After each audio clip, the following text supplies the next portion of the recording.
एउटै कुराले यो अनुदान हो कि हैन बुझ्न काफी छ। त्यो के हो भने अनुदानको रकममा कहिले पनि कुनै पनि शर्त राखेर ब्याज 1 रुपैयाँ पनि लिइदैन। तर यसमा ब्याज लिने कुरो छ।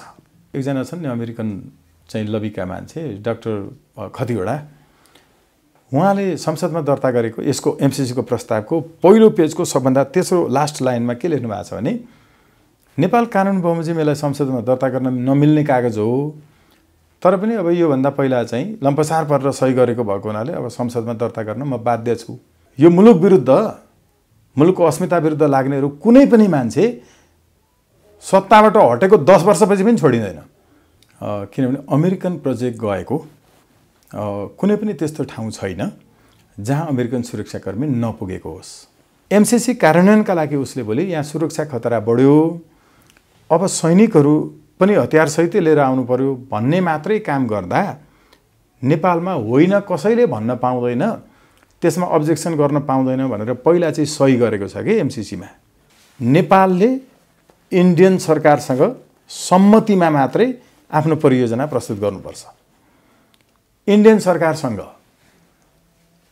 अनि नेपालले सबै इन्डियाको सम्मतिमा गर्ने भने हामी हाम्रा चेलीबेटीलाई अमेरिकनका पाउमा सुम्पिएर अनि यहाँ मासुभात खान खोज्ने अर्का दाजुभाइलाई दाजुभाइ भनेर छोड्छौँ र यो त मारे पनि पाप लाग्दैन। केपीओलले भनेको सुन्नु भएन, म अहिले सरकारमा छैन, सरकारमा नभएको हुनाले मेरो भूमिका अहिले छैन, मेरो भूमिका एमसीसी पास गराउन पर्छ भने मलाई भाग चाहिन्छ भनेर सोझै भन्नुभयो नि त उहाँले। देउवा सरकारको एउटा प्रयत्न अहिले यो हरेक तपाईँ र मलाई पनि काम नपरिकन घर बाहिर ननिस्किनु भनेर हिजो बेलुका विज्ञप्ति आयो हैन, सिडी कार्य मार्फत। यसको पछाडि उसको चाहिँ एकदम गलत आशय देखिएको छ। यो आशयले जसरी पनि एमसीसी पास गराउने, एमसीसी पास हुन सकेन भने संसद विघटन गर्नेतर्फ जाने र चुनाव भए पनि आफ्नै हातमा लड्डु, एमसीसी पास भए झन् ठुलो लड्डु।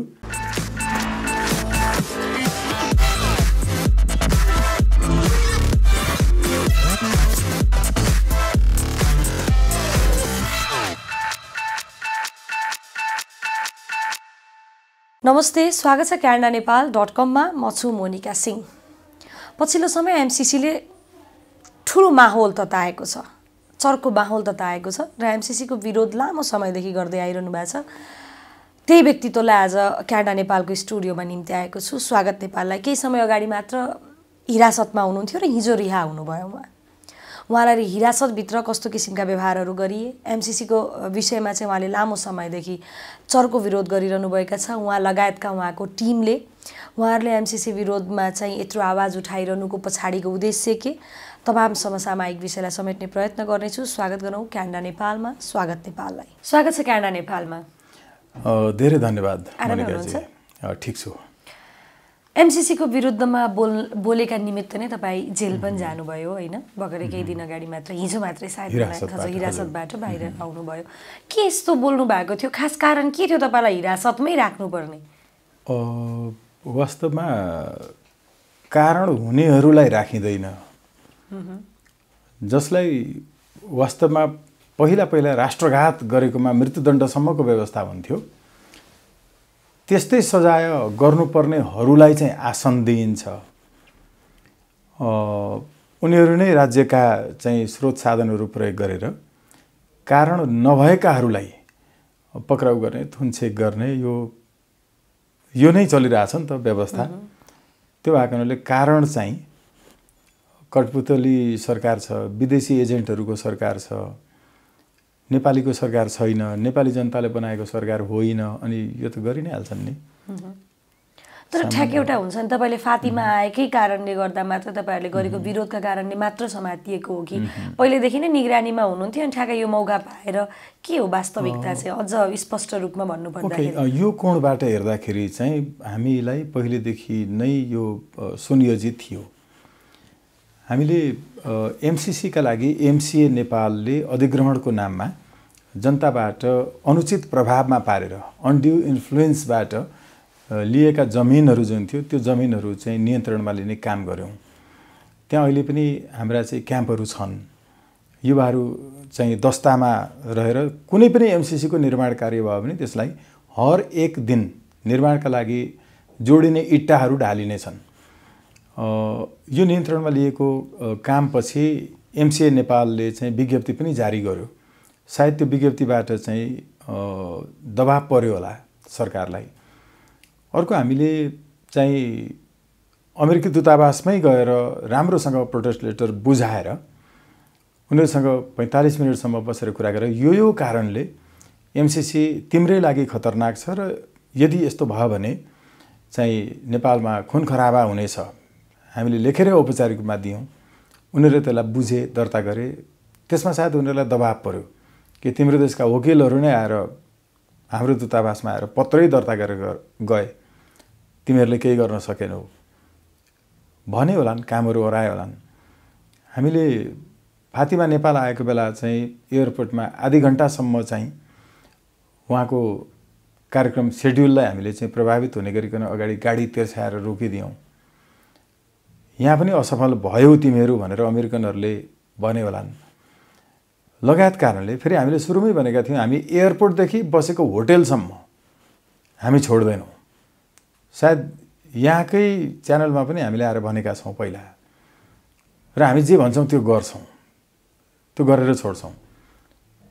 यी सबै कारणले गर्दाखेरि नेपालको अब खुफिया तन्त्रमाथि पनि प्रश्न उठ्यो होला र त्यहाँबाट हामीले पक्राउ गर्दाखेरि हामीले जुन ढङ्गले चाहिँ होटल वास्तवमा एक हिसाबले इट वाज एन एब्डक्सन, त्यो चाहिँ कब्जामा थियो र त्यहाँ अमेरिकी सुरक्षाकर्मीहरू नै, अमेरिकी दूतावासका सुरक्षाकर्मीहरूलाई बोलाएर पक्राउ गराउने काम गरियो। खतरा सायद चाहिँ महसुस गर्यो सरकारले। फेरि पनि हामी राष्ट्रियताका लागि, सार्वभौम सत्ताको रक्षाका लागि, राष्ट्रिय स्वाधीनताका लागि त कर्तव्य त निर्वाह गर्नै पर्छ। त्यो हाम्रो कर्तव्य थियो। र एउटा कुरा के भने यी कुनै पनि कामहरू गर्दाखेरि, हामीले कुनै पनि कार्यक्रम गर्दाखेरि कहिले पनि पहिला पत्रकार सम्मेलन गरेर पत्रकारहरूलाई जानकारी दिएर पत्रकारहरू बोलाएर हामी गर्दैनौँ, अहिलेसम्म गरेका छैनौँ। जानकारी प्राप्त भएर आउनुहुन्छ एकदमै राम्रो हुन्छ, नभए हामी त्यो गर्दैनौँ। किनकि नेपालको मिडियामा चाहिँ विदेशी एजेन्टहरूको एकदमै बिगबिगी छ। नेपालमा विदेशी हस्तक्षेपको पहिलो प्रवेश बिन्दु नै सञ्चार माध्यम बनेको छ। सबैलाई भन्दिनँ है फेरि। यो कारणले हामीले सञ्चारकर्मीहरू इत्यादि राखेर के गरेर गर्दैनौँ। हामी भिडमा विश्वास पनि गर्दैनौँ र हाम्रो त्यसै त्यो कभरेजहरू इत्यादि पनि त्यो पनि हुँदैन। जहाँ प्रभाव दिनुपर्ने हो त्यो ठाउँमा हामी प्रभाव दिन्छौँ। यसले सायद खतरा महसुस गर्यो होला र उहाँहरूको निगरानीको सूचीमा हामी थियौँ भन्ने चाहिँ हामीले पछि पक्राउ गरिसकेपछि पनि अब मलाई त सबभन्दा अन्तिममा पक्राउ गरेको हो। त्यति बेला उहाँहरूले बताउनु पनि भयो हैन। मेरो गाडी पनि जुनसुकै बाटोमा जसले चलाएर हिँडे पनि उसैलाई पक्राउ गर्दै राखेको पनि हो। पत्रकारहरू नै पक्राउ पर्नुभयो हैन। पत्रकार विष्णु पाण्डे पक्राउ पर्नुभयो केवल मेरो गाडी चलाएर हिँडेको कारण। कि गाडीमा विस्फोटक पदार्थ हुनु पर्यो हैन, कि चाहिँ अन्य लागु औषधहरू हुनु पर्यो, कानुनले वर्जित गरेको काम हुनु पर्यो, मान्छे मारेर आएको हुनु पर्यो।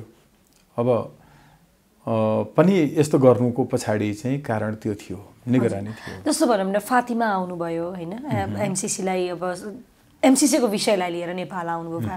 फातिमा आउनुभयो, विरोध गर्न पाइन्छ अवश्य पनि। आफूलाई चित्त नबुझेको कुराहरूमा नेपाली नागरिकले विरोध गर्न पाउँछ। तर फोटो नै जलाएर विभिन्न कुराहरू गरेर भनौँ न एउटा नेपालमा आइसकेको पाहुना हामी त अझ विश्वास गर्छौँ त्यो शब्दहरूमा। त्यस्तो गर्दा काहीँ न काहीँ नेपालको एउटा नाममा भनौँ या नेपालको जुन छाप छ त्यसमा त प्रभाव पर्यो नि होइन स्वागतजी? के हो? कस्तो राम्रो प्रश्न गर्नुभयो। हामी चाहिँ अतिथि देवो भव भन्छौँ।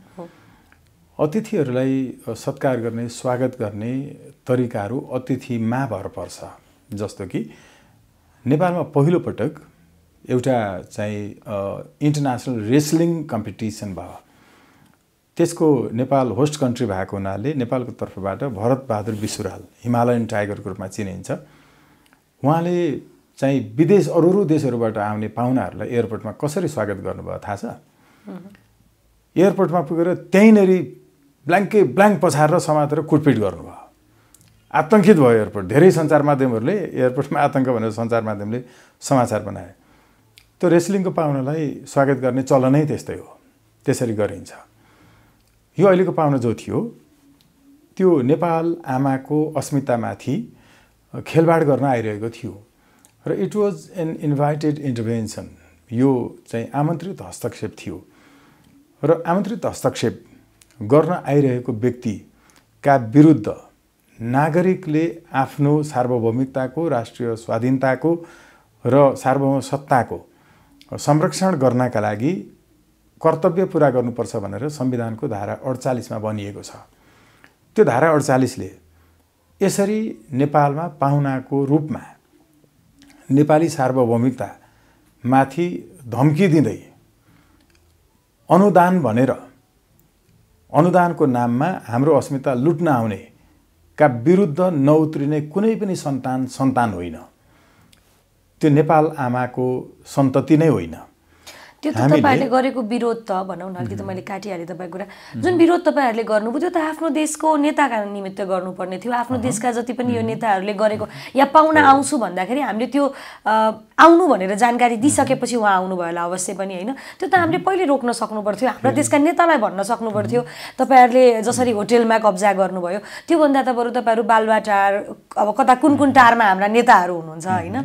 त्यो ठाउँमा पुग्नु पर्थ्यो नि त। तर एउटा भनौँ न आइसकेको नेपाल भित्रिसकेको पाहुनामाथि त्यो गर्दा त नेपालीको छाप त फरक पर्यो नि, होइन र? झन् राम्रो प्रश्न। हेर्नु है, तपाईको घरको घरमूली कमजोर हुनुहुन्छ, छिमेकी तपाईको घरमा प्रवेश गर्छ, बोलाइन्छ। अझ भनौँ तपाईले बोलाएको हो, छिमेकी तपाईको घरमूली कमजोर देखेर तपाईको आमामाथि जाइ लाग्छ, तपाईको आमाको अस्मिता लुट्न खोज्छ, तपाईको घरमूली कमजोर छ भनेर। अनि घरमूली किन कमजोर हुनु त? छिमेकीले गरिहाल्छ नि भन्नेहरूले अहिले यसो भनिरहेका छन्। हामीले विरोध त्यो पाहुनाको छिमेकीको गर्नु हुँदैन, अतिथि देवो भव भन्नुपर्छ भन्ने लेपनमा, त्यो निहुमा असल छिमेकीले कहिले पनि, असल मित्रले मेरो छिमेकीको अर्को मित्रको घरमूली कमजोर छ भन्ने थाहा पाएर त्यो मातृभूमि उसको आमाको अस्मिता को विरुद्ध लाग्नु हुँदैन। यदि लाग्यो भने चाहिँ असल सन्तानहरूले त्यस्तो छिमेकीको, त्यस्तो मित्र नामको कुनै पनि व्यक्तिको वा कुनै राष्ट्रको, यहाँ राष्ट्रहरू व्यक्ति भएको हुनाले त्यसको विरुद्धमा उभिनुपर्छ। त्यो संविधानको धारा 48 ले त्यही भनेको, त्यसले प्रष्ट भनेको छ। हाम्रो मौलिक अधिकार, हैन, नागरिक अधिकार अहिलेसम्म सबै 7 वटा संविधानले के व्यवस्था गरेका थिए भने मौलिक अधिकार नागरिकहरूले प्रयोग गर्छन् संविधान बमोजिम। तर मौलिक अधिकार मात्रै भएर भएन, मौलिक अधिकार प्रयोग गर्ने हो भने तिमीले मौलिक कर्तव्य पनि छ, त्यो कर्तव्य पुरा गर है। त्यो कर्तव्य भनेको नेपाल आमाको अस्मिता जोगाउनका लागि राष्ट्रिय स्वाधीनता, सार्वभौमिकता, अखण्डता र सार्वजनिक सम्पत्ति पनि भन्छ, यो जोगाउनका लागि कर्तव्य पुरा गर भन्छ। हो, त्यो कर्तव्य पुरा गर्दा चाहिँ लुट्न आउनेहरूलाई, यो त लुट्न आइएको हो नि, जस्तो अनुदान भन्यो नि, अनुदान होइन, हामीलाई थाहा छ, हामी त पढे लेखेका मान्छे हौ नि त, होइन र? ठ्याक्क पोइन्टमा भनिदिनु न, यो विषयमा चाहिँ अनुदान होइन भनेर। किन भन्दाखेरि अब अहिले हाम्रा नेताहरूले भनौँ या जति पनि आम नागरिकहरूले कोही चाहिँ अनुदान हो भनेर लागिरहनु भएको छ, कोही चाहिँ अनुदान होइन भनेर लागिरहनु भएको छ। कतिपय मान्छेहरू त बुझेर पनि अबुझ बन्नु भएको छ, कतिपय नागरिकहरू भनौँ या कतिपय मान्छेहरू त साँच्चै बुझ्नु नै भएको छैन क्या। तपाईले बुझ्नु भएको छ भने स्पष्ट रूपमा। अति धेरै पढेका हाम्रो चाहिँ अब डाक्टर ब्रदर्सहरू र सामान्य केही पनि पढ्दै नपढ्नु भएका इमानदार नागरिकहरू दुवैलाई एउटै कुराले यो अनुदान हो कि होइन बुझ्न काफी छ। त्यो के हो भने अनुदानको रकममा कहिले पनि कुनै पनि शर्त राखेर ब्याज 1 रुपैयाँ पनि लिइँदैन। तर यसमा ब्याज लिने कुरो छ।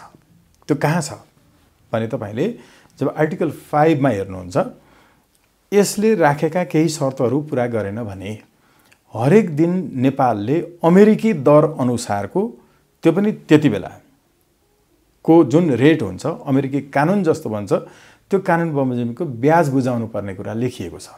एक, यो ब्याज भन्ने कुरा जोडिएपछि त्यो अनुदान हुँदैन। मलाई कुनै पनि अगाडि डा लेख्ने काकाहरूले बुझाइदिनुहोस् कि अनुदान भनिएको छ तर ब्याज लिएको छ। धरतीमा यस्तो कुनै एउटा प्रोजेक्ट देखाइदिनुहोस्, त्यो संसारमै कहीँ छैन। किनकि अनुदानमा ब्याज हुँदैन नि त। अब अर्को, सर्वसाधारण नागरिकहरू, म एउटा धर्ममा विश्वास गर्छु, बिहान बेलुका म गीता पाठ गरेर मात्रै खाना खान्छु। अहिलेदेखि होइन, कक्षा 5 देखि म यो गर्दै आएको छु होइन।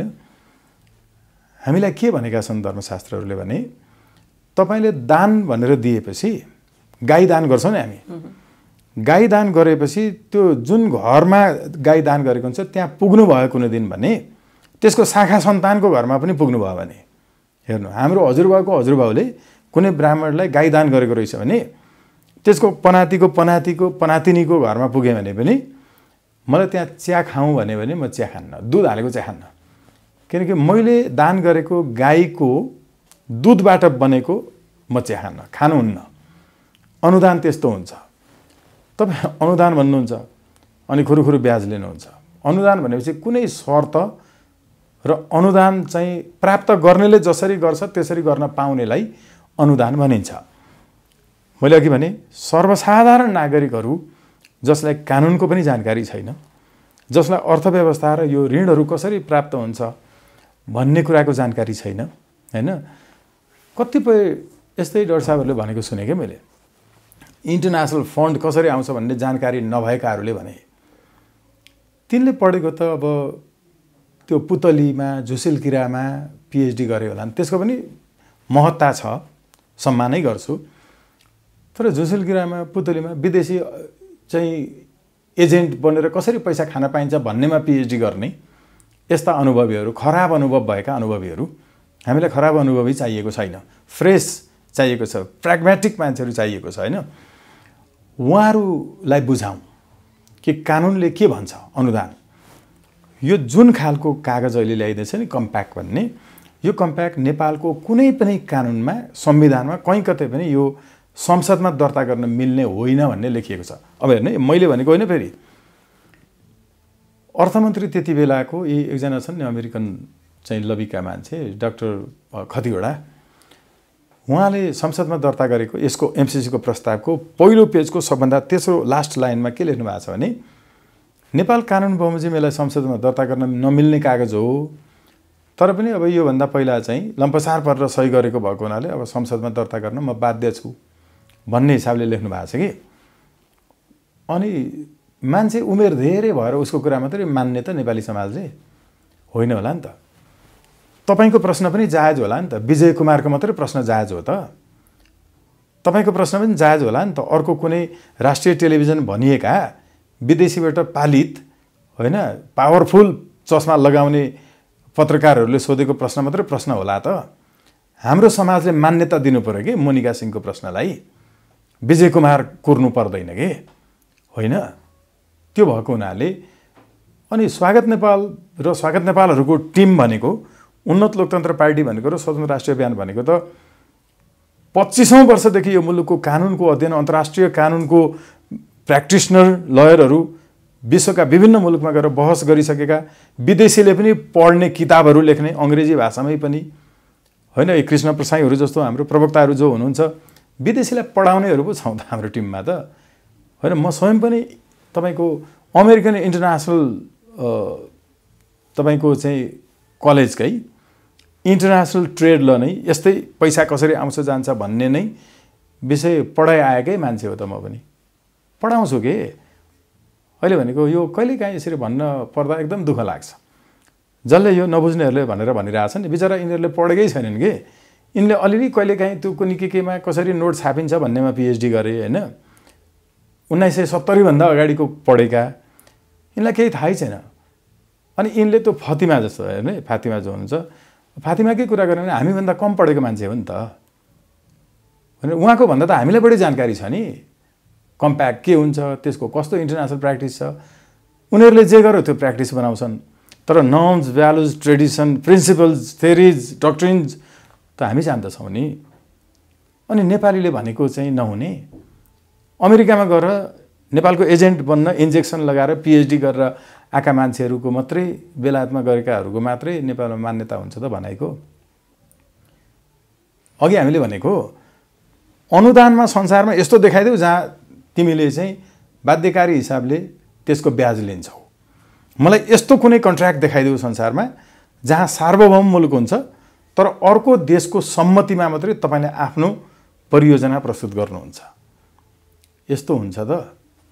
तपाईहरु विरोध गरिरहनु भएको छ हैन? तपाईहरुको टिम आफ्नो छ, विभिन्न अरू तरिकाले पनि अरू अभियन्ताहरू, आम नागरिकहरू, नागरिक समाज, विभिन्न व्यक्तिहरू विरोध गर्दै हुनुहुन्छ। एमसीसी को आजदेखि हैन धेरै अगाडिदेखि नै विरोध भइरहेको छ। सरकार यता एमसीसी पास गराउनतिर लागिरहेको छ। देशको राजनीतिक अवस्था अहिले पुरै एमसीसी मय भएको छ। तपाईहरु विरोध गर्नु, सरकार यता एमसीसी पास गराउन लाग्नु, फातिमा आएर हरेक भनौं न मेन लिडरलाई भनौं या पार्टी अध्यक्षहरूलाई भेट्नु, यो सबै कुरा हेर्दै जाँदाखेरि के लाग्छ तपाईलाई? एमसीसी पास हुन्छ हुँदैन के हुन्छ? No, not at all. It won't be passed. It won't be passed in practice, in field. It's not enough to be declared from the highest people's representative body, parliament. Pass भनेर हात उठाएर pass भनेर pass हुँदैन। Pass हुनुपर्छ फिल्डमा।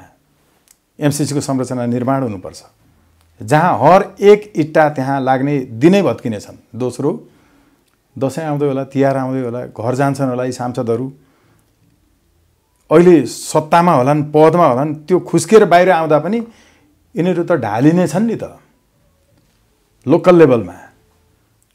यो मुलुक विरुद्ध, मुलुकको अस्मिता विरुद्ध लाग्नेहरू कुनै पनि मान्छे सत्ताबाट हटेको 10 वर्षपछि पनि छोडिँदैन। यिनीहरूलाई अन्त्य गर्यो भने मात्रै हामीलाई हाम्रो संविधानले, हाम्रो गीताले दिएको आदेशको पालना हुन्छ। हामी ईश्वरको आदेशबाट निर्देशित छौँ, हामी भगवानको आदेशबाट सञ्चालित छौँ, हामी कसैबाट सञ्चालित छैनौँ, केवल गीताको आदेशबाट सञ्चालित छौँ। वरम न राज्यम न कुराज राज्यम। यस्ता खालका शासकहरू हुनुभन्दा नहुनु राम्रो। तपाईँ हामीले नि यिनीहरूलाई मटियामेट गर्यौँ भने, धूलीकृत गर्यौँ भने धर्म हुन्छ, पाप लाग्दैन। किनकि नेपाल आमाको अस्मिता विरुद्ध विदेशी बाबु पर्म लगाएर खोज्नेहरूलाई अन्त्य गर्ने साहस नबोकेको सन्तान त्यो गर्भमै तुइएको भए हुन्थ्यो। गर्भमा तुहिन लायकहरूका विरुद्ध भयङ्कर ठुलो आक्रमण हुन्छ। संसदबाट पास गरेर देखाउँ त। यो हरेक सांसदको तपाईँको चाहिँ अस्तित्व नामेट हुन्छ। गाउँ गाउँमा मान्छेहरू यो विरुद्ध हामी यतिकै छौँ। अहिले हेर्नुहोस्, हामीले क्यानाडाबाट होटल बुक गऱ्यौँ होइन, कतिपय रुमहरू हामीले चाहिँ उहाँ मुस्ताङबाट गऱ्यौँ, कतिपय नगरकोटबाट गऱ्यौँ। हामीलाई राम्रोसँग थाहा थियो कि एयरपोर्ट अगाडि गाडी रोकेर बाटो छेक्दाखेरि गोली हान्न पनि सकिन्छ, थाहा थियो। हामीलाई राम्रोसँग थाहा थियो कि होटलभित्र गोली हान्न पनि सकिन्छ। हामी मर्नै तयार भएर गएका थियौँ। मान्छेले मृत्यु रोज्न नि अभागी मान्छेहरूले पाउँदैनन्। संसारका भाग्यमानी मान्छेहरूले मात्रै मृत्यु रोज्न पाउँछन्। हामी मृत्यु रोजेर हिँडेका छौँ।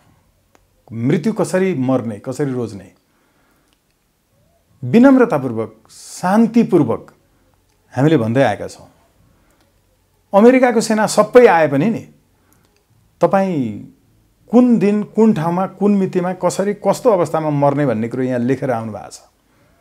त्योभन्दा अगाडि पुरै अमेरिकाको सेना आए पनि तपाईँलाई मार्न सक्दैन। त्यो मृत्यु निश्चित छ तपाईँको। अनि किन डराउँछौँ? यिनीहरूको विरुद्धमा पास भनेर उठ्ने हातहरू काटिने छन्। जुन औँलाले समाएर पेनले साइन गर्नेछ ती औँलाहरू सिलौटामा राखेर लोहोरोले किचिने छन्। पास हुँदैन। पास भनेको संसदबाट पासको घोषणा गर्ने होइन। कानुन त 2030 सालमा सामाजिक व्यवहार सुधार ऐन ल्याएको थियो त, अहिलेसम्म लागू भएको छैन त। समाजले के चाहेको छ त्यो अनुसारको।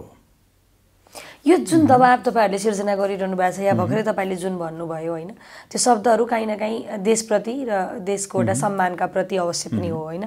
तर यो दबाब, यो भनौँ न जस्तो किसिमको माहौल तपाईहरुले सिर्जना गर्न खोजिरहनु भएको छ, त्यो त हामीले आफ्ना देशका नेताहरूलाई नै गर्ने होला नि होइन र अनुदानहरू धेरै पटक आए पनि होइन विदेशबाट अनुदानहरू आउँछ पनि विभिन्न एनजिओ आइएनजिओहरू चलि नै रहेका छन् अझै पनि नेपालमा अनुदानकै नाममा भनौँ या सहयोगकै नाममा चलिरहेका छन् यस्ता भोलिका दिनमा पनि नहोलान् भन्न नसकिएला हैन भनेपछि यो त आफ्नै ठाउँकै आफ्नै स्थानका जनप्रतिनिधिबाट भनौँ या आफ्ना हाम्रा देश चलाइरहेका नेताहरूलाई प्रेसर क्रिएट गर्ने हो नि त होइन एकदमै त्यो काहीँ न काहीँ हामीले नसक्या हो तपाईहरुले नसक्या हो काहीँ न काहीँ चुक्नु भएको हो त्यो विषयमा यस्तो छ हामीले गर्ने जुन तरिकाहरू छन् नि जे कामहरू गरेका छौं त्यो कामहरूमा हामी अहिलेसम्म कुनै पनि काममा असफल भएका छैनौं हामीले धेरै ठूलो योजना बनाएनौं होला व्यक्तिगत जीवनको पनि कहिलेकाहीँ रिफ्लेक्सन हुन्छ अर्गनाइजेसनमा मैले मेरो व्यक्तिगत जीवनमा धेरै ठूला सपनाहरू बनाइन तर जति सपना बनाएको छु पूरा नभएको एउटै छैन अहिलेसम्म एउटै मेरो त्यस्तो कुनै सपना छैन जो पूरा नभएको होस् यसको अर्थ मैले सपना नै सानो बनाए होला संगठनका पनि सपना कार्यक्रमहरू हुन्छन् त्यसको चरणहरू हुन्छन् हामीले यिनै अघिल्लो पुस्ताकाहरूबाट पनि सिक्न त केही कुरा छ नि यिनीहरूले गलतै काम किन नगरेका हुन् तर एक दिनमा भएको छैन 11 वर्ष अगाडि हामीले राइट टु रिजेक्टको राइट टु रिकलको जुन रिट दायर गरेका थियौं सफल भयौं नि त्यसमा सर्वोच्चले यो नभइकन लोकतन्त्र उन्नत हुँदो रहेनछ उन्नत लोकतन्त्रमा सांसदहरू मन्त्री प्रधानमन्त्री बन्न नपाउने उन्नत लोकतन्त्रमा तपाईले तिरेको कर जुन हुन्छ त्यो कहाँ खर्च भयो मोटरसाइकलको वार्षिक कर तिर्ने गाडीको तिर्ने त्यो करबाट उठेको रकमले सडकको खाल्डो पूर्णमै खर्च हुनुपर्छ जनप्रतिनिधिले तलब भत्ता खाने होइन भन्ने व्यवस्था भयो भने लोकतन्त्र उन्नत हुन्छ हामीले उठाएका जनप्रतिनिधिले गलत काम गरे भने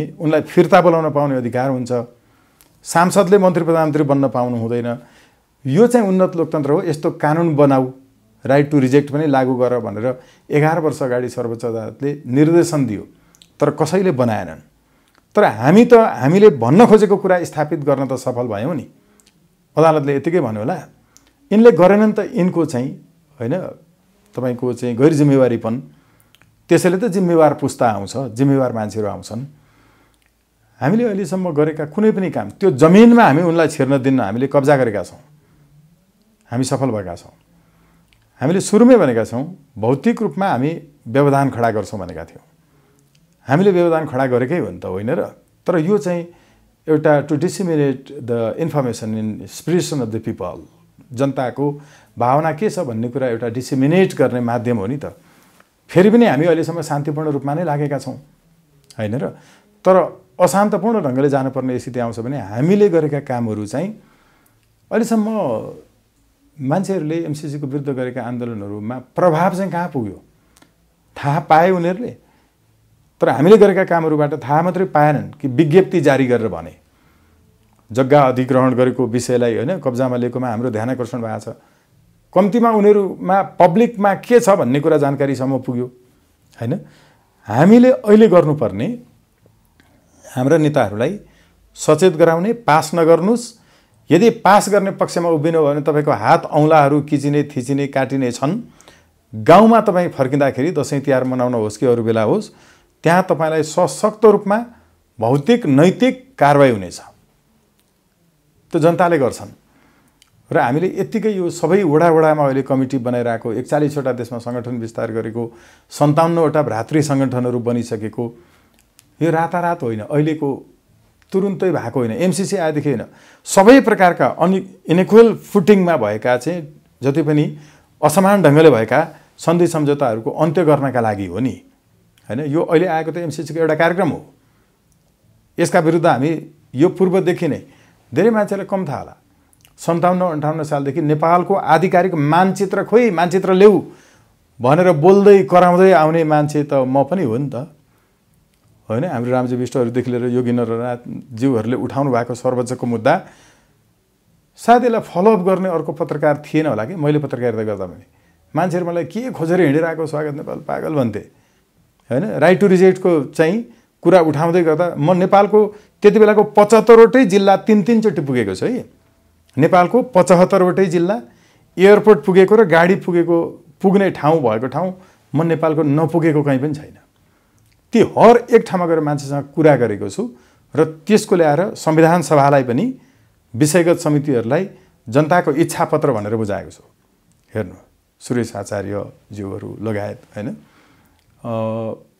यो लेभलबाट कामहरू गर्दै आउँदाखेरि पब्लिकको सेन्टिमेन्ट हामी जस्तो सामान्य मान्छेले त बुझ्छौँ भने तपाईँको जनप्रतिनिधि भन्नेले नबुझ्ने, बुझेर बुझ पचाउँछ भने कारबाही नगर्ने। हामीले यी कामहरू जो गर्दै आएका थियौँ यसमा सफलता प्राप्त भएको छ र अब यसका विरुद्ध यति हुँदा पनि नलाग्ने हो भने त त्यो कारबाहीमै उत्रिनुपर्छ। अघि भन्नुभएको प्रश्नको जवाब चाहिँ यहाँ छ है। अब भनौँ न, जसरी सबै तरिकाको कुराहरू भयो, अनि आम नागरिकमा एउटा अर्को पनि चिन्ता भनौँ या आत्तिने कुरा चाहिँ के छ भन्दा एमसिसी पास भयो भने अमेरिकी सेना नेपालमा आउँछ, त्यसपछि कब्जा गर्छ भन्ने एउटा भ्रम छ। तपाईँले नजिकबाट बुझ्नु भएको छ, सायद मेरो बुझाइ फरक हुनसक्छ, एमसिसीलाई लिएर तपाईँको बुझाइ फरक छ होला होइन। के हो साँच्चै कि अमेरिकी सेना आउँछ, कारबाही गर्छ, अमेरिकी सेनाले कब्जा नै गर्छ भन्ने हो त? किनभने अरू ठाउँमा पनि अमेरिकाले सहयोगहरू गरेको छ, सबै ठाउँमा सेना पुगेको छैन, गरेको छैन होइन, कि नेपालमा चाहिँ त्यो कन्डिसन लागू हुन्छ त? अघि त्यो भ्रम छ भन्नुभएको चाहिँ भ्रम हो। किनभने अमेरिकन प्रोजेक्ट गएको कुनै पनि त्यस्तो ठाउँ छैन जहाँ अमेरिकन सुरक्षाकर्मी नपुगेको होस्। कुनै पनि नेपालमा पनि आइसकेको छ।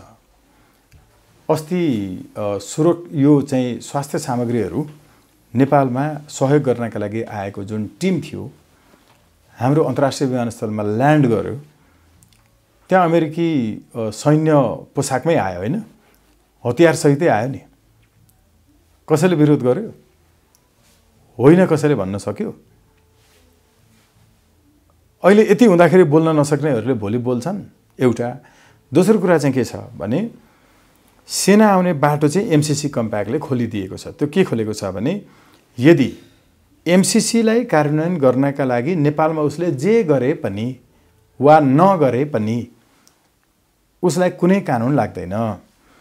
एमसिसी कार्यान्वयनका लागि उसले भोलि यहाँ सुरक्षा खतरा बढ्यो, अब सैनिकहरू पनि हतियारसहितै लिएर आउनु पर्यो भन्ने मात्रै काम गर्दा नेपालमा होइन कसैले भन्न पाउँदैन, त्यसमा अब्जेक्सन गर्न पाउँदैन भनेर पहिला चाहिँ सही गरेको छ कि एमसिसीमा।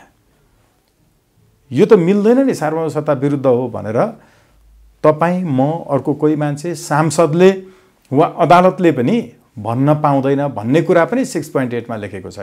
यहाँ कर्मचारीलाई पनि भन्यो नि, कर्मचारीहरूले यहाँ सुरक्षा खतरा बढेको कारणले हतियार सहितको टुकडी यसलाई कार्यान्वयन गर्नका लागि भनेको छ है। फेरि त्यो 6.8 मा भनेको with special reference to implementation of this compact, अनि लास्टमा यसले चाहिँ arising out of this compact भनेको छ। उसले गरेको काम arising out of this compact हो कि होइन त? यो कार्यान्वयन गर्नका लागि पो हो त भनेर भन्दा कार्यान्वयन गर्नका लागि होइन, नेपालको चेलीबेटी बलात्कार गरेको घटना हो यो भन्यो मानौँ। हेर्नुहोस्, कुनै एउटा महिलाहरूको समूह आइरहेको थियो साँझ पख एमसिसीको कार्यालय, एमसिसीको परियोजना भएको स्थान नजिकैबाट बाटोबाट। अब एमसिसीका मान्छेहरू लाग्यो कि यिनीहरू एमसिसीमा आक्रमण गर्न आइरहेका छन् यो कार्यालयमा। यिनीहरूलाई बोलाएर सोधौँ, जस्तो ग्वान्तानामो तपाईँको बेको चाहिँ सन्दर्भ जानकारी पक्कै होला कि अमेरिकाले संसारभरि सैनिक हिरासतहरू बनाउँदै हिँडेको छ। यहाँ हामीले उसलाई केही समय हिरासतमा लिएर सोधेका मात्रै हौँ, यिनीहरू हाम्रो एमसिसीलाई असफल बनाउन आइरहेका थिए। त्यो भएको हुनाले यो चाहिँ अदालतमा नजाने मुद्दा हो, हामीले बलात्कार गरेको होइन। एमसिसीको असफलताका लागि यिनीहरू व्यवधान खडा गर्न आएका थिए र सोधपुछ मात्रै गरेर पठाएको हो, केही समय कार्यालयभित्र ल्याएर राखेर भन्यो एमसिसीको मान्छेले।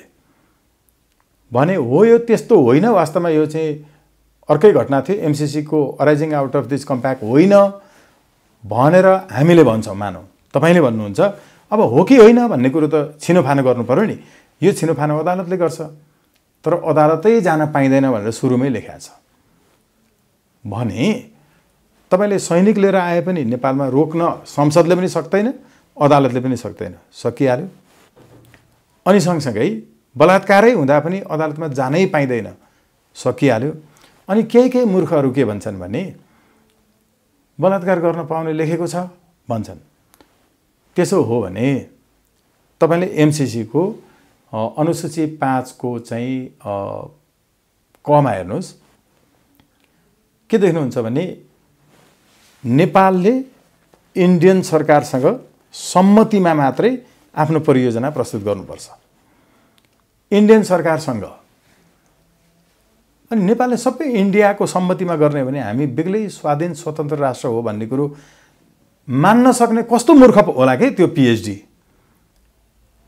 इन्डियाको सम्मतिमा नेपालले गर्नुपर्छ भन्ने कुरालाई मान्ने अनि हामी इन्डियाको दास होइन भनेर ठान्ने कति पढेको होला के त मान्छे ल साधारण हामी जस्तो नपढेकालाई बुझाइदेओस् न त कसैले होइन र यो भन्दा के भन्नुहुन्छ भने होइन यो त इन्डियाले हाम्रो यहाँबाट उत्पादन भएको त्यो तपाईको हाइड्रो पावर इनर्जी किन्ने हो त्यसो भएको हुनाले उसलाई सोध्नुपर्छ भनेको हो सोध्नुपर्छ भनेको छैन फेरि त्यहाँनेरि तपाईको सम्मतिमा भनेको छ इंग्लिशमा कन्सेन्ट भन्ने शब्द प्रयोग भएको छ मैले जस्तो तपाईको कन्सेन्टमा मैले केही काम गर्ने हो भने नि तपाईसँग छलफल हुँदैन तपाईको मनले के ठान्छ भन्ने मैले बुझिदिनु पर्छ अनि मैले त्यो काम गरे भने तपाईले अलिकति पनि केही पनि रिठो नबिराइकन तपाईले चाहिँ यो ठीक छ भन्नुपर्छ होइन यो चाहिँ अलिकति मिलाउनु पर्थ्यो कि भन्ने लाग्यो भने कन्सेन्ट होइन फेरि हेर्नु त्यो चाहिँ अन्डरस्ट्यान्डिङ त्यो चाहिँ एग्रिमेन्ट त्यो चाहिँ डिस्कसनबाट हुन्छ तर कन्सेन्टमा गर्ने काम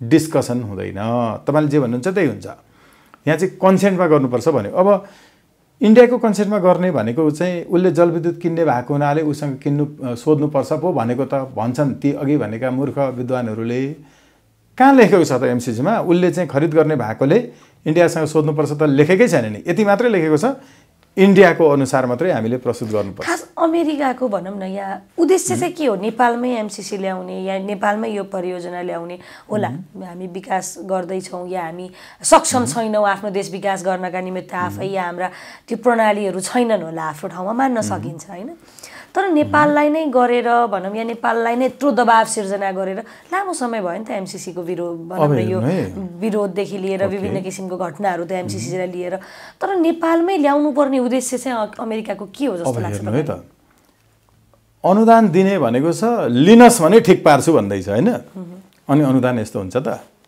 एक दोस्रो कुरा चाहिँदैन भनिसकेपछि जबरजस्तीको पछाडि इन्ट्रेस्ट केही छ तपाईको प्रश्नले नै भनिसक्यो द्याट्स वाइ यो अनुदान होइन उसको इन्ट्रेस्ट तपाईले भनेका जस्ता डाक्टर लेखेकाहरू डीआर लेखेकाहरूलाई चाहिँ मैले यो प्रश्न बुझाउन खोजेको खास गरी चाहिँ एकदमै एकदमै के हो त खास उसको उद्देश्य सायद तपाईले भनेका जस्तो पुरानो पढ्नु हो नयाँ पढ्नु भएको छैन झुसिली किराबाट पुतली निक्लेको जस्तो कुरा मात्र पढेर त भएन त्यसपछि पनि पढ्नु पर्यो अनि त्यसपछिको चाहिँ पढाउन त के रहेछ खास उद्देश्य भनेर मात्रै है त यसको पछाडिको ठ्याक्कै लेखेको छ आइपीएस रिपोर्ट 2017 र 2019 मा अर्को कुरा डेभिड जेरान्जले नेपाल आउँदा 2019 को मे 14 मा 14 मा उनले यहाँ पत्रकार सम्मेलन गरे 15 मा नेपालको राइजिङ नेपाल बाहेक सबै इंग्लिश पेपरहरुमा छापियो उनले भने कि यो चाहिँ कुनै पनि आर्थिक विकासको कार्यक्रम होइन यो सैन्य रणनीतिक कार्यक्रम हो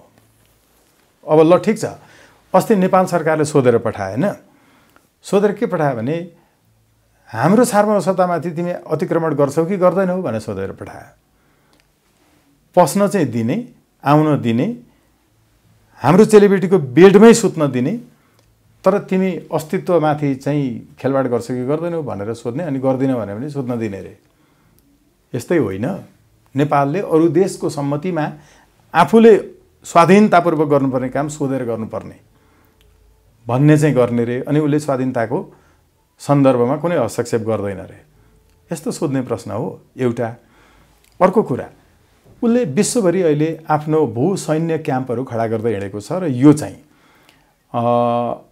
तपाईको चाहिँ डोनाल्ड ट्रम्प हुँदाखेरिको 2017 को रिपोर्टमा दुई पटक नेपालमा भू सैन्य क्याम्पहरू खडा गर्नका लागि भ्रमण भएको त्यसको चाहिँ प्रशस्त उपलब्धि हासिल भएको र अब तयारी अवस्थामा रहेको भन्ने कुरो उनीहरुको रिपोर्टमा सार्वजनिक गरेर लिखित रूपमा फोटो सहित हेर्नुस् है अनि नेपाली सेनाले गम्भीर रूपमा आपत्ति जनायो उनीहरुको उद्देश्य नेपालको अदालत अन्त्य गर्ने अघि भनेको 6.8 नेपालको सेनालाई क्वाड भन्ने छ बेलायत अस्ट्रेलिया तपाईको चाहिँ अमेरिका इन्डिया समेत सदस्य राष्ट्र भएको त्यो क्वाड भित्र नेपाली सेनालाई हाल्ने सार्कलाई अन्त्य गर्ने अघि मैले भनिहालेँ र खास गरिकन अरू देशहरूसँग म जोड्न चाहन्न। चाइनाको विषय उठिरहेको छ।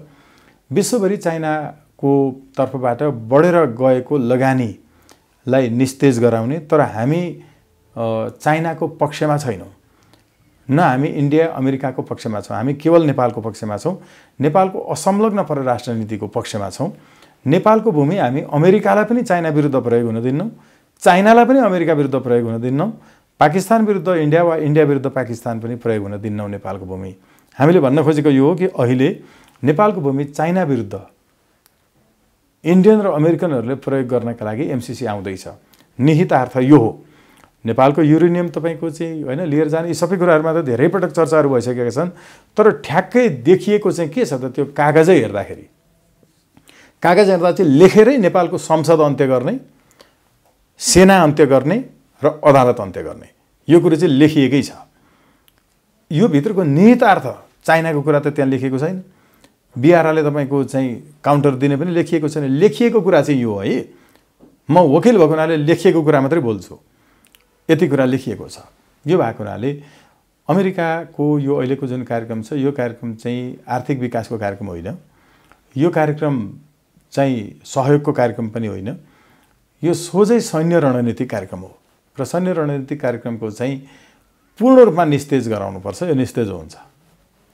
भनौँ न सबै राजनीतिक दलहरू या पोलिटिकल पार्टीका जति पनि लिडरहरू हुनुहुन्छ उहाँहरू एमसीसी पास गराउनै लागिरहनु भएको छ। मैले तपाईँलाई अघि पनि प्रश्न गरेँ होइन, उहाँहरूको व्यक्तिगत स्वार्थ के, सत्ता टिकाउनका निमित्त मात्रै या के त त्यस्तो भए चाहिँ अब यो आम नागरिकको प्रश्न पनि हुन्छ नि त। एमसीसीको सम्बन्धमा मात्रै होइन, हजुर हेर्ने समग्र सन्दर्भमा हेर्नुपर्छ। नेपालमा राजनीति गर्नेहरू केका लागि राजनीति गर्छन्, त्यहाँबाट सुरु हुन्छ यो प्रश्नको जवाब। नेपालमा राजनीति गर्नेहरू केवल एउटा छोराछोरीलाई स्कलरसिप दिलाउनका लागि गर्छन्। नेपालमा राजनीति गर्नेहरू केवल एउटा गाडी चढ्नका लागि गर्छन्। नेपालमा राजनीति गर्नेहरू केवल एउटा घर बनाउनका लागि गर्छन्। हेर्नुहोस् है, यो खालको अवस्थाबाट जब राजनीतिक नेताहरूको चाहिँ सुरु हुन्छ जीवनवृत्ति, उनीहरूको सोचाइ यहाँसँग जोडिन्छ। अहिलेको एमसीसीसँग सम्बन्धित चाहिँ प्रश्न केवल अर्को पटकको इलेक्सन जित्ने पैसा चाहिएको छ। अहिले हेर्नु एमसीसीका नाममा एमसीए मार्फत भएको भ्रष्टाचार, त्यो त एमसीसीको रकम त सोझै उता जाने हो नि त, कहाँ हामीले प्रयोग गर्ने हो र भन्छन् नि। अहिलेको सबै भ्रष्टाचार हो एमसीएले जति रकम खर्च गरेको छ नि, किनभने संसदबाट पास नभइकन गरिएको यो एमसीएको रकम चाहिँ यो तपाईँको चाहिँ यसलाई फर्चुट गर्न मिल्दैन। यो रकम पूर्ण रूपेण भ्रष्टाचार हो। उनीहरूको स्वार्थ एउटै मात्रै छ। अहिले तपाईँको अमेरिका जाने भिजा दिलाइदिन्छु, यो एमसीसी पास गर्नुहोस् भन्यो भने यो सभामुखले पास गर्छन्। स्थिति त्यस्तो छ। जीवनको एउटै सपना होइन, एउटा घर बनाउने, एउटा गाडी चढ्ने, यस्ता मान्छेले राजनीति गरेपछि के हुन्छ? अनि के का लागि गर्छन्? त्यत्तिका लागि गर्छन्, केही करोड रकमका लागि जसले राजनीति गरेको छ। पैसा कमाउनु पर्छ। हाम्रो पूर्वीय दर्शनमा 4 पुरुषार्थहरूमध्ये एक पुरुषार्थ चाहिँ राष्ट्र ऋण तिर्ने पनि हो, पितृ ऋण तिर्ने पनि हो, पिता पुर्खाले चाहिँ बचाइदिएको सम्पत्तिलाई बढाउने पनि पुरुषार्थ हो। जुन सन्तति का लागि सम्पत्ति सञ्चय गरिदिएर बुवा आमा मर्दैनन्, त्यस्ता बुवा आमालाई सन्ततिले पिण्ड पनि दिनु हुँदैन भनिन्छ। पिण्ड खाने अधिकार त्यो बाबुआमालाई मात्रै हुन्छ जसले सम्पत्ति सञ्चय गरिदिन्छन् सन्ततिका लागि। हेर्नुहोस्, तर त्यो गलत ढङ्गले कमाऊ भनेको होइन नि त। पुरुषार्थ गर होइन, उद्यमशील बन। उद्देश्य के लिने उडी छुनु चन्द्र एक। उनले भन्थे कि उद्यम बिना वित्त छ काल जसको, जिउँदै मर्याको भनी नाम कसको, उद्यम बिना वित्त छ काल जसको। जो उद्यम नगरिकन बित्छ नि त्यो त जिउँदै मरे बराबर हो। त्यसकारण उद्यम गर्नुपर्छ, तर देश बेचेर होइन, देशमा विदेशीहरूलाई भित्राएर होइन, नेपाल आमाको अस्मितामाथि खेलबाड गर्न लगाएर होइन। यस्ता व्यक्तिहरूले राजनीति गरेको कारणले एमसीसीको पक्षमा उभिएका छन्। अहिले त मैले नेपालमा कुन चाहिँ असल मान्छे एमसीसीको पक्षमा उभिएको देखेको छ भन्नु त? अनुहार सम्झिने बित्तिकै सबै विदेशी एजेन्टको अनुहार आउँछ होइन, समर्थकहरूको। नेपालमा कुन चाहिँ एउटा धार्मिक मान्छेले एमसीसीको पक्षमा? यो त नेपालको संस्कृति, परम्परा, इतिहास, धर्म सबै सक्नका लागि आउँदैछ कि एमसीसी। हाम्रा चेलीबेटीहरूलाई दासी बनाउनका लागि आउँदैछ, यौन दासी बनाउनका लागि आइरहेछ। यही गरेको छ अमेरिकाले संसारभरि। अब यो देखि आमा बेचेर मासु भात खान्छु भन्नेहरूलाई के लाग्छ, छोरीचेली बेचेर चाहिँ घर बनाउँछु भन्नेहरूसँग के लाग्छ? तर लाग्छ आमा तिनकी मात्रै होइन नि, एउटा कपुत जन्मियो भने हामी त बेच्न दिँदैनौँ नि। हामी हाम्रा चेली बेटीलाई अमेरिकनका पाउमा सुम्पिएर अनि यहाँ मासु भात खान खोज्ने अर्का दाजुभाइलाई दाजुभाइ भनेर छोड्छौँ र? यो त मारे पनि पाप लाग्दैन, यो त पुण्य प्राप्त हुने कुरा हो। कति नेताहरू फेरि संशोधन गरेर पास गर्नुपर्छ भन्नेतिर लाग्नु भएको छ। अब अमेरिकाले चाहिँ संशोधन गरेर पास नगर्ने कुराहरू आइरहेको छ होइन। विषय छ एमसिसीको होइन। यसरी हामीले बहस गरिरहँदाखेरि एमसिसी त फिर्ता गइसक्यो, के बहस गरेको होला भन्ने पनि धेरै हुनुहुन्छ होला। तर फिर्ता गएको भनेर अहिलेसम्म पनि आधिकारिक रूपमा घोषणा भएको छैन। कुनै पनि राजनीतिक दलले आफ्नो चाहिँ के छ धारणा भनेर आधिकारिक हिसाबले दिएको पनि छैन होइन। केही न केही त छ, केही न केही ठुलो त भइरहेछ, तर के भएको छ भन्ने कुरा अहिलेसम्म हामीले आकलन लाउन सकेको छैनौँ। के लाग्छ तपाईँलाई? तपाईँ आफू वकिल पनि हुनुहुन्छ, संशोधन गरेर पास गर्दा कतिको प्रभाव हुन्छ यसले, कतिको प्रभाव हुँदैन, के हुन्छ? होइन, संशोधन भन्ने कुरा चाहिँ कुनै पनि हालतमा त्यो मान्य नै हुँदैन, एमसिसी नै मान्य हुँदैन। अघि हामीले भनिहाल्यौँ नि, हाम्रो घरमा हाम्रो बुवा हुनुहुन्छ के, लुलो हुनुहोस्, नराम्रो हुनुहोस्, गरिब हुनुहोस् होइन, कमजोर हुनुहोस्, तर हाम्रो बुवा हुनुहुन्छ। त्यो गलतै किन नहोस् हुनुहुन्छ। तर सन्तानले यो भन्नु भएन कि यो बाउ मन परेन, अर्को बाउ ल्याएर आमासँग सुताउँछु। हाम्रो देशको सार्वभौम सत्ता भनेको हामीले निर्णय लिन पाउने कुरा हो। त्यो निर्णय लिन पाउने कुरा चाहिँ अर्को देशसँग सोधेर गर्नुपर्छ भनेको चाहिँ बुवा हुँदाहुँदै आमासँग अर्कोलाई उसले चाहिँ पैसा दिन्छ भनेर ल्याएर सुताउने सन्तानहरू जस्तै हुनु एमसिसीका समर्थक। त्यसो भएको हुनाले मूल रूपमा सारमा, इन फर्म एन्ड सब्स्टान्स भन्छ नि, सार पनि रूप पनि दुवैमा यो कुरामा तपाईँले चाहिँ सुनलाई जसरी सुकै आकार दिनुहोस् त्यो सुनै हुन्छ होइन। तपाईँले धतुरोलाई जसरी सुकै आकार दिनुहोस् त्यो धतुरै हुन्छ। ब्वाँसोको नयाँ सन्तान, नयाँ पुस्ता ब्वाँसो नै हुन्छ। त्यस कारण कुन पुस्ताले भन्छ के भन्छ त्यो होइन। अस्ति केपीओलले भनेको सुन्नु भएन, म अहिले सरकारमा छैन, सरकारमा नभएको हुनाले मेरो भूमिका अहिले छैन, मेरो भूमिका एमसिसी पास गराउन पर्छ भने मलाई भाग चाहिन्छ भनेर सोझै भन्नुभयो नि त उहाँले। भाग खोजेकै होइन। अब हेरौँ के हुन्छ, सरकारले के भन्छ, के गर्छ, त्यो अनुसार हामी निर्णय लिन्छौँ भनेको हो नि। जसको आफ्नै विचारै छैन, यस्ता विचारविहीनहरू मुलुकका प्रधानमन्त्री भए, एमसिसी कस्तो हुनुपर्छ भन्ने बारेमा अहिलेसम्म यत्रो वर्षसम्म थाहा नपाएर यो भनेको के हो भनेर यति बेला सोधेर प्रश्न पठाए।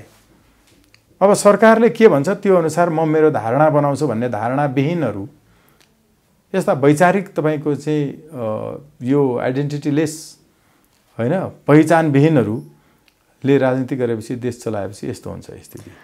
देउबा सरकारले के गर्छ जस्तो लाग्छ तपाईँलाई? देउबा सरकारको एउटा प्रयत्न अहिले यो हरेक तपाईँ र मलाई पनि काम नपरिकन घर बाहिर ननिस्किनु भनेर हिजो बेलुका विज्ञप्ति आयो होइन, सिडी कार्यालय मार्फत। यसको पछाडि उसको चाहिँ एकदम गलत आशय देखिएको छ। यो आशयले जसरी पनि एमसिसी पास गराउने, एमसिसी पास हुन सकेन भने संसद विघटन गर्नेतर्फ जाने र चुनाव भए पनि आफ्नै हातमा लड्डु, एमसिसी पास भए झन् ठुलो लड्डु देउबाको हातमा देखिन्छ भन्ने उहाँका कथित विश्लेषकहरूको चाहिँ निष्कर्षलाई देउबाले मानेको देखिन्छ। तर त्यस्तो हुँदै छैन उहाँले भने जस्तो। किनभने उहाँले संसद विघटन गर्न पनि पाउनुहुने छैन, अर्को सरकारको खोजी हुनेछ। संविधानको व्याख्या त फेरि हुन्छ। उहाँले संसद विघटन गर्न पाउँछु भन्ने हिसाबले दुइटै हातमा लड्डु देखिरहनु भएको छ, तर त्यस्तो हुने छैन। फेरि पनि हाम्रो लागि दुःख चाहिँ के हो जनताका लागि भने, पहिला पनि तपाईँको एउटा कार्यक्रममा मैले भनेको थिएँ, नेपाली जनता चाहिँ यो एउटा सर्पले खान लागेको भ्यागुत्तलाई ठुलो सर्प आएर छुटाउँछ, सानो सर्प भाग्छ, फेरि ठुलो सर्पले खान्छ।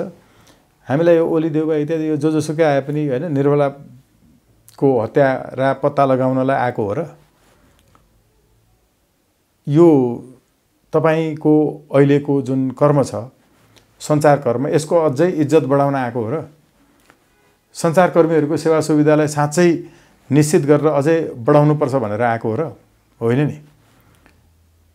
अझ बढी म चाहिँ पास गर्न सक्छु एमसीसी, तिम्रो विरुद्धमा नेपालमा हुने गतिविधिलाई म चाहिँ बढी नियन्त्रण गर्न सक्छु, त्यसकारण म चाहिँ तिम्रो पक्षमा नेपालमा अझै धेरै चाहिँ एजेन्टको काम गर्न सक्छु, मलाई बनाइदेऊ सरकार भनेर आएको न हो।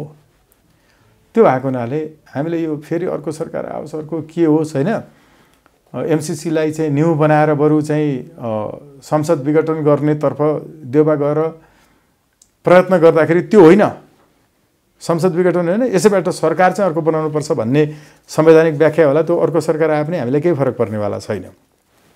जनताका लागि चाहिँ फरक पर्ने कुरा संसदीय व्यवस्थाको अन्त्य हो।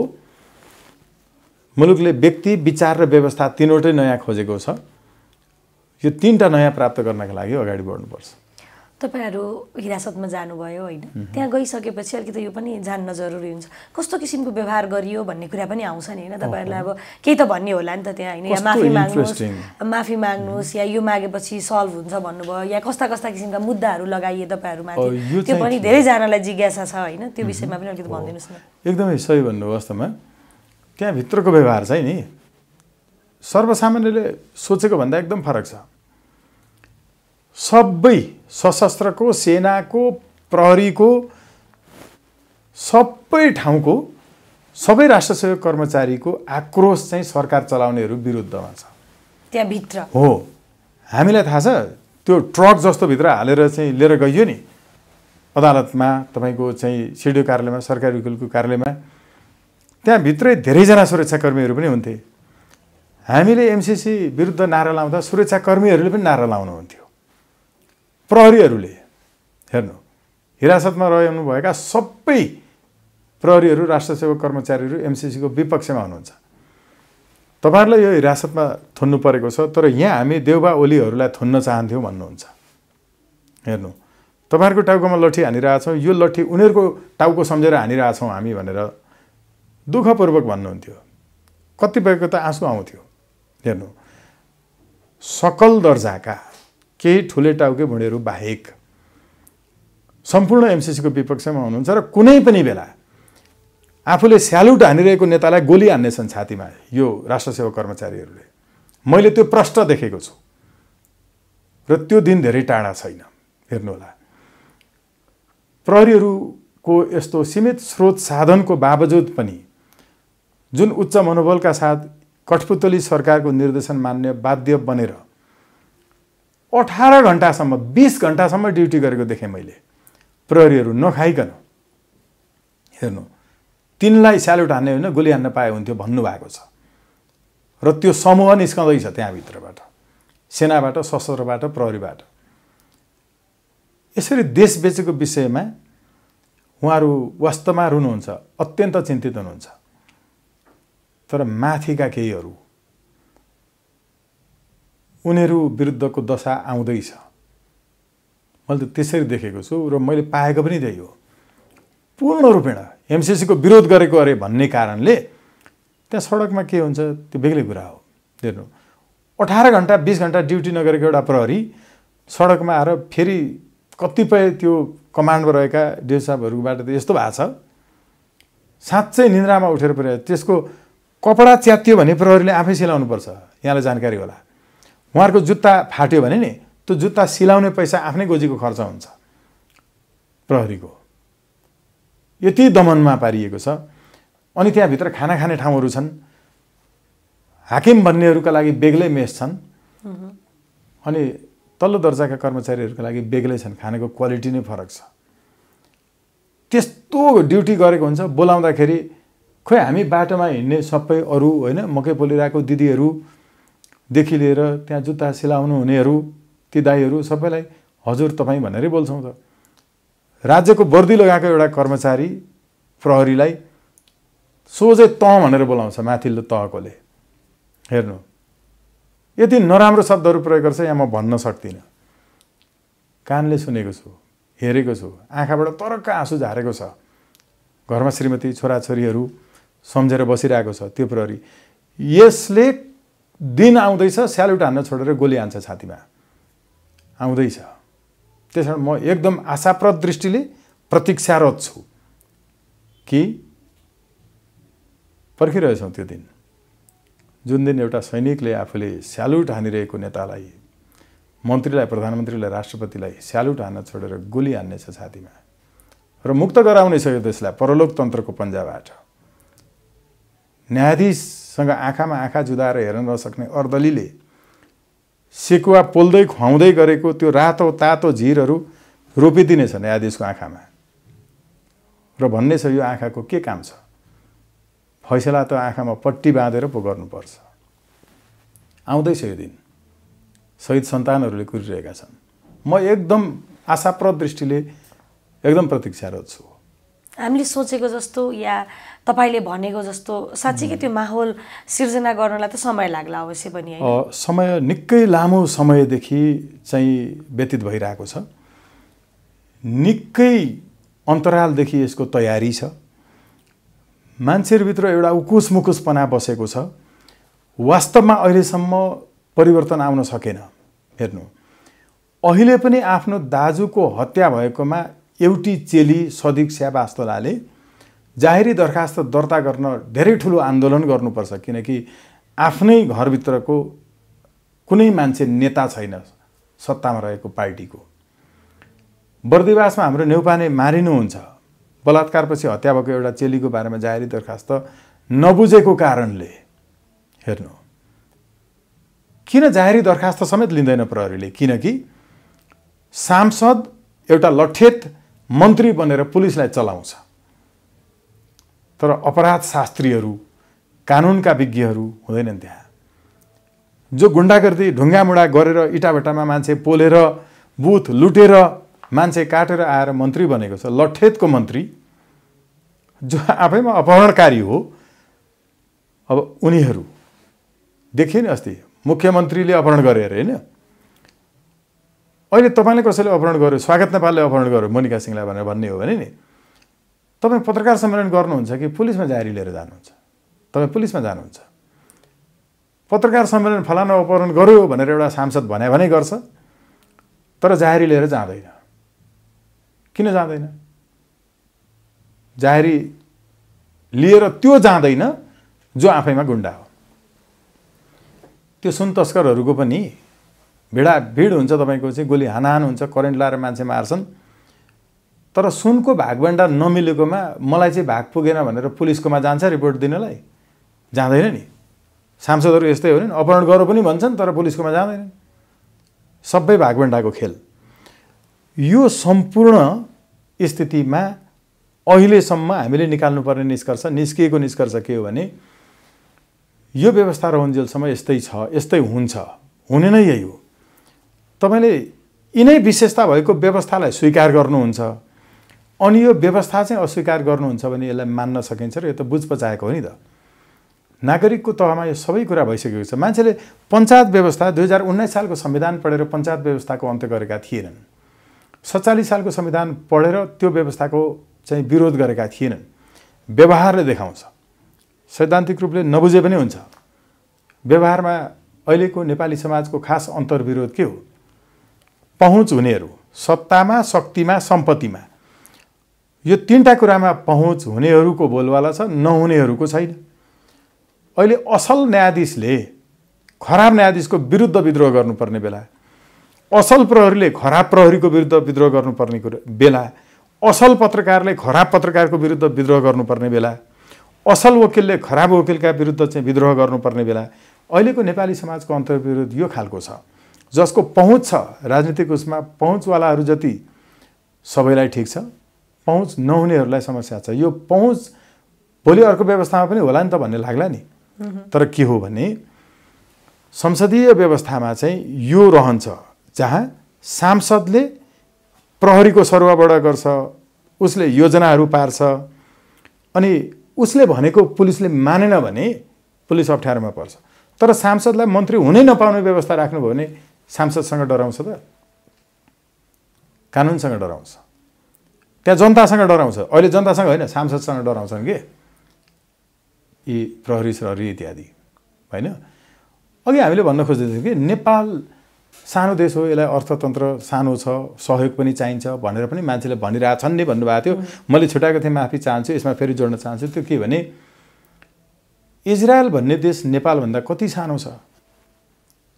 लगभग नेपालको एउटा विकास क्षेत्र जत्रो छ। पहिलाको 5 विकास क्षेत्रमध्ये 5 गुणा जति सानो छ। संसारको 60% देशमा उसले आफ्नो उत्पादन पठाउँछ। कसरी? हामीभन्दा 5 गुणा सानो देशले उनीहरूले के गरेका छन् जो हामी भन्दैछौँ नि, यस्तो व्यवस्था भयो भने सम्भव छ। त्यो भनेको अस्तिको पटक मात्रै झन्डै 58 अर्बको चामल नेपाल आयो, होइन? नेपाल कृषि प्रधान देश।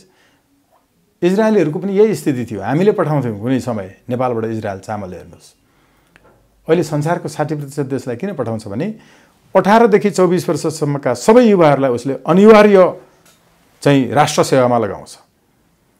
त्यसपछि बाहिर निस्किँदा केही रकम दिन्छ। पुरा त्यो भित्र उसलाई चाहिँ तपाईँको चुरोट खान दिँदैन, गाँजा भाङ धतुरो रक्सी खान दिँदैन, जिम सेटअप पुसअप चिनअप सब गराउँछ, स्विमिङ गराउँछ, काम गराउँछ। अनि 2 घण्टा मात्रै देशभरिका युवाले काम गर्दा देशैभरिका मान्छेले खान पुग्ने चाहिँ अन्न उत्पादन हुन्छ। विदेशबाट आउने सबै रोकिन्छ अनि विदेश निर्यात गर्छ। हामीभन्दा 5 गुणा जति सानो देशले है हामीले गऱ्यौँ भने के हुन्छ?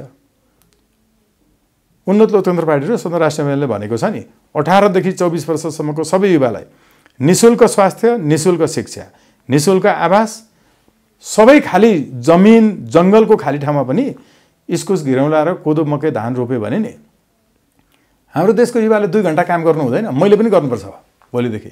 राष्ट्रपतिको छोराछोरीले पनि, तपाईँ हामीले पनि 2 घण्टा मात्रै काम गर्यो भने नि अर्कै वर्षदेखि त्यो 58 अर्ब पनि रोकिन्छ। यो त एउटा उदाहरण मात्रै दिएको, कति हो कति। तर चाहियो नि योजना। ती डा लेख्नेहरूको दिमागमा यस्तो कुरा हुनु पर्यो नि, उनका समयमा पढ्न पाएको हुनु पर्यो नि त। भनेपछि त्यो काम नलाग्ने समयमा काम नलाग्ने कुरो पढेको त त्यो त नपढे बराबर त हो नि। तपाईँले त भन्दै गर्दाखेरि काहीँ न काहीँ तपाईहरू पनि राजनीतिमा जानका निमित्त हो कि भन्ने प्रश्न पनि उठ्छ। हामीले सुरुदेखि तपाईँहरूले यो गर्दै जाँदाखेरि काहीँ न काहीँ उनीहरूको पनि त सबै जति पनि आउँछन् भनौँ न, या 62-63 को आन्दोलनको कुरा गरौँ, त्योभन्दा अगाडि 46 को तमाम हामीले राजनीतिक घटनाक्रमहरू हेर्दै आइरहेका छौँ या बदलावहरू हेर्दै आइरहेका छौँ, होइन? त्यो देख्दै गर्दाखेरि सबै परिवर्तन ल्याउने व्यक्तिहरूले या ल्याउन खोज्ने व्यक्तित्वहरूले यही नै भनेको त हो नि, होइन? होइन नि, क्लियर गर्छु ल, होइन भन्ने कुरो। अहिलेसम्म नेपालमा कुन चाहिँ शक्तिले सांसदहरू मन्त्री हुन नपाउने व्यवस्था भयो भने, अघि मैले भने नि, अहिलेसम्म चुनाव जितेर जानेले भनेको काम गरेन भने फिर्ता बोलाउन पाउने अधिकार हुनुपर्छ। कसले भन्यो? हामीले भन्यो नि त पहिला।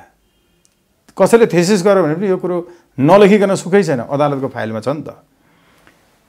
उम्मेदवारहरू गलत भयो भने उम्मेदवारलाई बहिष्कार गर्न पाउने अधिकार हुनुपर्छ, जनतालाई सशक्त बनाउनुपर्छ। कसले भन्यो? हामी मात्रै हो नि त, होइन? अरूले भन्दा पनि राम्रो हो, होइन? झन् राम्रो हो।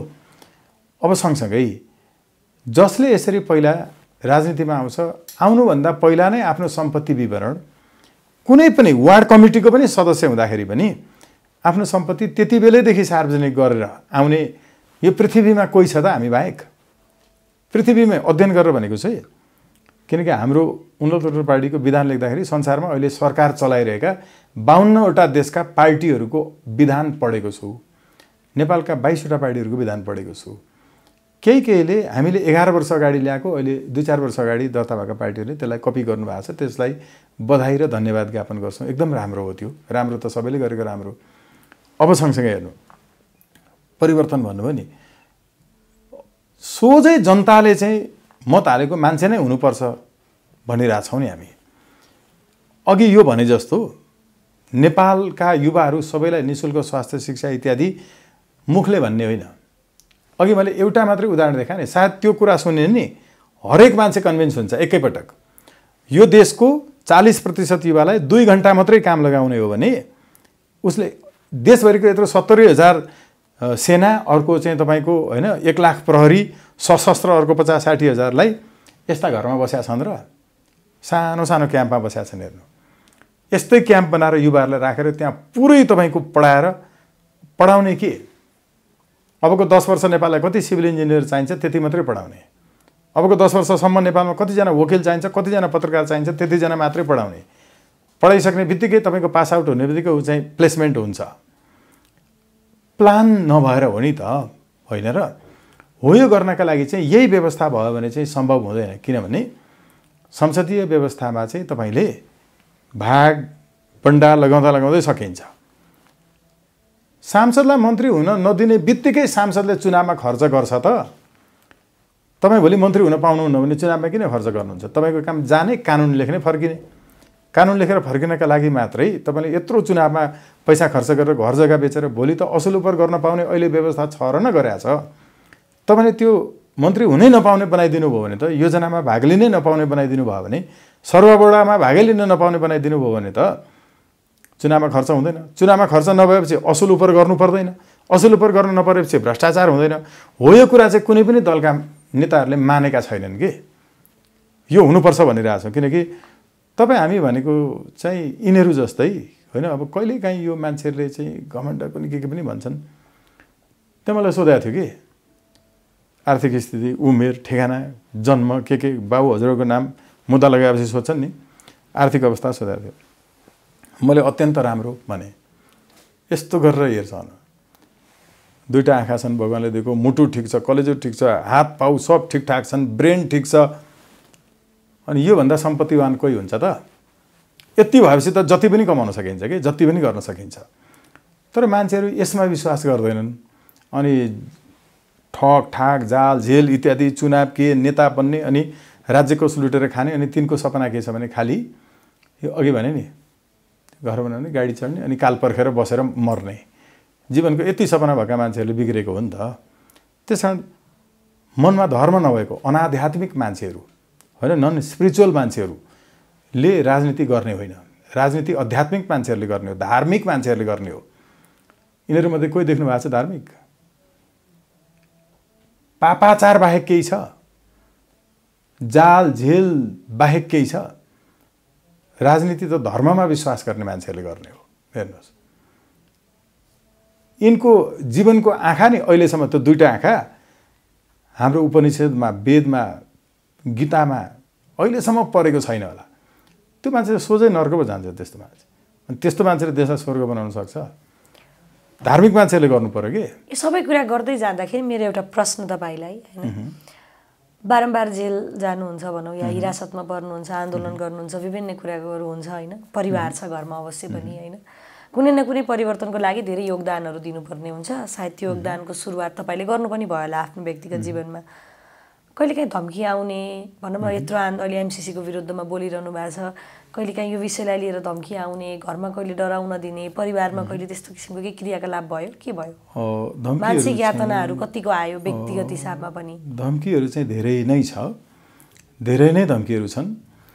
र त्यो योभन्दा अगाडि पनि सञ्चार माध्यममा पनि त्यसको भिडियो सहित पनि आएको छ। मलाई त्यो गर्दै गर्दा जसले दिइरहेको थियो उसको पनि अब यतिसम्म कि भिडियो मेसेजमा पनि हेर्नु है, त्यो पनि आएको छ, होइन, सञ्चार माध्यमहरूमा कभरेज पनि भएको छ। तेरो श्रीमती कुन बाटो हिँड्छ यो पनि थाहा छ, कुन कलेज पढाउँछ त्यो थाहा छ, पढ्छ, होइन। हामी फेरि 4 जना परिवारको सदस्य, अहिलेसम्म पनि 4 जना विद्यार्थी नै छौँ है। म पनि अहिले पनि विद्यार्थी हो, 2टा छोरी पनि, मेरो मिसेस पनि विद्यार्थी नै हो। कुन कलेज पढ्छ, होइन, कुन बाटो हिँड्छ सब थाहा छ भन्ने खालको अब भिडियोमै आएकोहरू, सार्वजनिक दूतावासभित्रको कर्मचारीले फेरि, होइन, देखिएको वेबसाइटमा फोटो राखिएको मान्छेले सरकारले ध्यान आकर्षण गरायौँ, केही पनि भनेन। र इट वाज 4th, होइन, टाइम थियो त्यो। मैले त्योभन्दा अगाडि गरेको फोनहरू, यो सबै स्क्रिनसटहरू पनि राखिदिएँ। यति बजेर यति मिनट जाँदा यो नम्बरबाट मलाई फोन आएर यसो भनियो भनेर पनि। अरू देशमा चाहिँ तेरो सबै जानकारी हामीलाई छ भनेर अर्कै देशको दूतावासको कर्मचारीले भन्यो भने यसको एउटा डिप्लोमेटिक तपाईँको चाहिँ बााउन्ड्री, एउटा लिमिटेसन हुन्छ। जुन देशमा आफ्नो दूतावास छ त्यो देशका नागरिकहरूको व्यक्तिगत सूचना लिएर दूतावासले बस्न मिल्दैन। हेर्नु, त्यो डिप्लोमेटिक इम्युनिटीभित्र पर्दैन।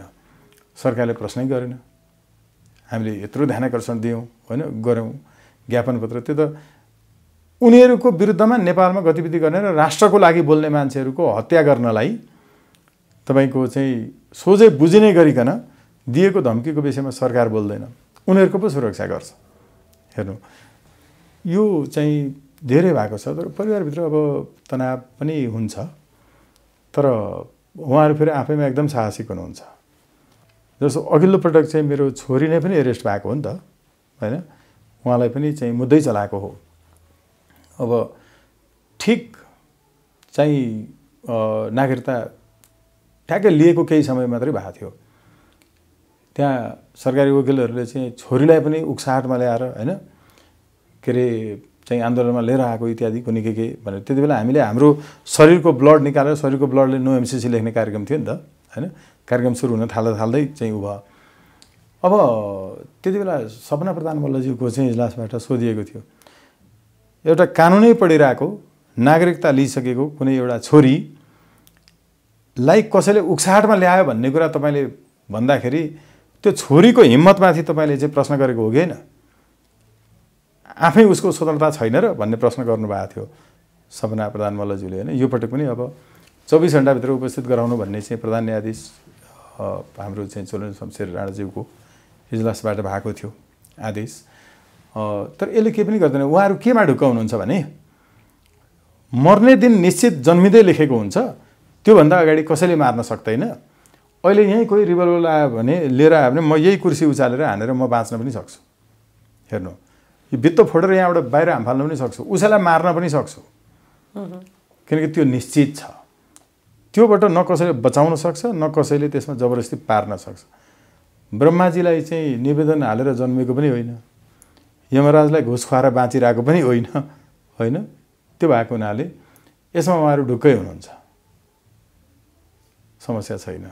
अब भित्र धेरै होला, भन्नुभएको छैन, कहिले भन्नुभएको छैन होला, गरिरहनु भएको छैन, निरन्तर भइरहेको पनि। अन्तिममा के भन्न चाहनुहुन्छ? अन्तिममा म संसदीय व्यवस्था अन्त्य गरौँ, उन्नत लोकतन्त्र र प्रत्यक्ष प्रजातन्त्रको चाहिँ बाटोमा लागौँ। र एउटा कुरा, हामी हाम्रो घरमा बुवा आमा हुनुहुन्छ भने बुवा आमालाई सुत्ने बेलामा छोरा हो भने त्यो कम्तीमा उहाँहरूको गोडामा चिल्लो लगाइदिएर मसाज गरिदिएर सुतौँ छोराहरू। सबै परिवारका सदस्यले आफूले लगाएको कपडा आफै सफा गरौँ, आफूले खाएको खाना खाएको थाल बटुकाहरू आफै सफा गरौँ, बिहान उठेर आफू सुतेको कपडाहरू आफै फोल्ड गरौँ र मनमा धर्म राखौँ। मासियो नासियो मात्रै नभनौँ। सम्भव छ भने हप्ताको एक दिन घर नजिकै हुने आफ्नो मन्दिर जुन छ त्यहाँ जाउँ। खालि यो संस्कृति नासियो मात्रै नभनौँ। राजनीतिक कुराहरू छन्, ठिक छ, यो क्रमशः व्यक्तिमा पनि हामीले चाहिँ, होइन, बुवा आमाको मुख्य रूपमा हामीले त्यो भावना बुझ्न सक्यौँ भने हामी सबै कुरामा सफल हुन्छौँ, राजनीतिमा पनि सफल हुन्छौँ। यति मात्रै भन्न चाहन्छु। समय दिनुभयो, धेरै धेरै धन्यवाद सरलाई। आभार व्यक्त गर्छु, धन्यवाद ज्ञापन गर्छु।